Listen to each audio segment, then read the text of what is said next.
मैं mathematics second lecture number 12 start कर रहा हूँ। कल मैंने आपको radius of convergence, circle of convergence निकालना सिखाया था किसी भी पावर सीरीज का। अब वो पावर सीरीज बनती कैसे है तो उस पर बात करते हैं हम। अगर हमें पावर सीरीज बनानी है तो सबसे पहले पावर सीरीज बनाने का जो तरीका है वो टेलर ने दिया था। टेलर ने ये कहा था कि अगर कोई फंक्शन एफ जेड है और वो डिफाइन है किसी इस तरह के डोमेन पे, इस तरह का डोमेन है, उस पर एक फंक्शन एफ जेड डिफाइन है, साथ में वो फंक्शन इस पे क्या है, एनालिटिक है। वो फंक्शन क्या है, एनालिटिक है। और उस रीजन के अंदर कोई पॉइंट ए है। अगर उस पॉइंट के चारों तरफ आपको एक सीरीज जनरेट करनी है, एक पावर सीरीज जनरेट करनी है, तो टेलर के अकॉर्डिंग आप इस तरह जनरेट कर सकते हो। ठीक है। अब इसे मैंने याद रखने का एक तरीका बताया कि अगर कोई ये कहे एक्सपेंशन करो Z is equal to Z zero के अबाउट, तो आप इसे कैसे कर लेंगे। जैसे एफ जेड को एक्सपेंड करना है Z is equal to Z zero के अबाउट, तो कैसे करोगे। जेड में जेड जीरो तो जोड़ दो और जेड जीरो तो घटा, देखो कटने के बाद बैलेंस हो रही है, वन एफ जेड रहा। फिर इस चीज़ को किससे खोल दो, इस चीज़ को खोल दो टेलर सीरीज से। अब जब फर्स्ट सेमेस्टर में थे तो हमने टेलर सीरीज आपको खोलनी सिखाई थी। अगर f of a plus h हो तो हम उसे इस तरह खोल सकते हैं, f of a plus h f dash a, इस तरह करके एच स्क्वायर बटे factorial two f second dash a, इस तरह खोल सकते हैं। ये इस तरह से यहाँ भी खोल सकते हैं। एफ ऑफ जेड जीरो, इसे हमने क्या बना रखा, h z minus z zero, फिर f dash z zero, z minus z zero का square f second dash z zero, इस तरह आप सब पूरी खोल सकते हो। ये याद रखने का तरीका है, टेलर ने बताया था। टेलर का स्टेटमेंट ये था, अगर कोई फंक्शन एफ जेड एनालिटिक है सारे पॉइंट पे किसी सर्किल सी, अगर इस सर्किल को मैं सी कह दूँ चलो, और इसका सेंटर कितना हो ए, और रेडियस कितनी हो इसकी कैपिटल आर, तो उसके हर एक पॉइंट पे फंक्शन इस तरह डिफाइन हो सकता है। ये भाषा उसने बोल ली थी, हमने इसे पावर सीरीज के टर्म में डाल दिया। तो ध्यान रखना, अगर किसी फंक्शन की आपको पावर सीरीज बनानी किसी पॉइंट ए के अबाउट, सीधे शब्दों में समझना है, अगर किसी फंक्शन की किसी पॉइंट ए के अबाउट पावर सीरीज बनानी है तो उसे इस तरह बना लेना।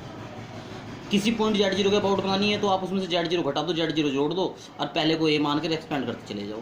ये तरीका है एक्सपेंड करने का, बड़ा आसान बड़ा इजी तरीका है, कोई मुश्किल नहीं है इस तरीके में। ठीक है ना। अब जैसे उसने ये एग्जांपल दिया, एग्जांपल नंबर 5 कह रहा है एक्सपेंड करो ई की पावर जेड को किसके अबाउट, ए के अबाउट। तो किससे कर रहा हूँ मैं, टेलर से इससे कर रहा हूँ। तो एफ जेड को किसके अबाउट कर रहा हूँ, ए के अबाउट। तो इसमें से जेड में ए जोड़ दिया, ए घटा दिया। ठीक, इस बाद वाले को तो मैं क्या बना दूंगा, एच, और इस वाले को क्या है, ये ए की जगह काम करेगा। और किससे खुलेगा, इस टेलर सीरीज से खुलेगा, f of a plus h वाली से। तो खोल दिया f of a z minus a f dash a, इस तरह खुलता चला गया। अब इसमें जरूरत किसकी है, एफ ऑफ ए की। अब उसने फंक्शन दिया एफ ऑफ जेड इज ई की पावर जेड, तो मैंने इसकी ए पे वैल्यू निकाल ली, ई की पावर ए उठा कर रख दी। इसी तरह एफ डैश डिफ्रेंशिएशन करोगे ई की पावर जेड का, ई की पावर जेड रहेगा, उठा के फिर ये रख दो इसके अंदर, सेकंड दो बार डेरिवेटिव है। सिमिलरली करके सारे निकाल देंगे, रखते ही हमारा ये आंसर आ गया। फंक्शन की जगह फंक्शन फिल कर दिया, ए की जगह ई की पावर ए कॉमन ले दिया। बड़ा सिंपल बड़ा आसान तरीका है, इसमें ज़्यादा मशक्कत की आवश्यकता नहीं है। देखो ये फर्स्ट सेमेस्टर में पढ़ा रखी, मैंने लिख भी दिया इसी वजह से इस पर, ताकि आप कंफ्यूज ना हो भाई पता नहीं क्या पढ़ लिया हमने। अब देखो वो इस क्वेश्चन में कह रहा, इस वाले क्वेश्चन में कि एक्सपेंड करो फंक्शन को। कौन सा फंक्शन है, Z is equal to 1/z से एक्सपेंड करो, किसके अबाउट करना है, 2 के अबाउट। क्लियर बात मेरी। अगर 2 के अबाउट एक्सपेंड करना है, टेलर सीरीज से एक्सपेंड करना है, तो देखो टेलर सीरीज मैंने कैसे बनाई। अब सीधी सी बात है, क्या है, एफ ऑफ जेड तो 1/z हो गया, 2 के अबाउट कर रहा है वो, तो 2 को आप क्या मान लो, ए, और ये रखा मेरा फॉर्मूला, जहाँ जहाँ ए है वहाँ तो रखते चले जाओ 2, तुरंत एकदम आपकी टेलर सीरीज एक्सपेंड हो जाएगी। अगर आप ऐसा नहीं करना चाहते, भाई मेरा तरीका वो समझ नहीं आ रहा पहले वाला, तो इस तरीके से भी कर सकते हो। एफ जेड ये था, जेड उसने 2 के अबाउट कही, तो 2 किसके लिए काम करेगा, ए के लिए, उठा के फॉर्मूले में रख दिया। इस फॉर्मूले को रिक्वायरमेंट किसकी है, एफ ऑफ 2 की, यहाँ पे एफ डैश 2 की, यहाँ एफ डबल डैश 2। अब ये निकलेंगे कैसे, एफ ऑफ जेड उसने दे रखा, देखो उसने हमें क्या दे रखा, एफ ऑफ जेड 1/z दे रखा। तो मैंने 2 पे वैल्यू निकाल दी, इसका डेरिवेटिव निकाल के फिर 2 पे वैल्यू निकाल दी, डबल डेरिवेटिव निकाल के फिर 2 पे सारी वैल्यू ऊपर फिल कर दूंगा इस फॉर्मूले में, और ये कंप्लीट होता चला गया। ये तरीका है।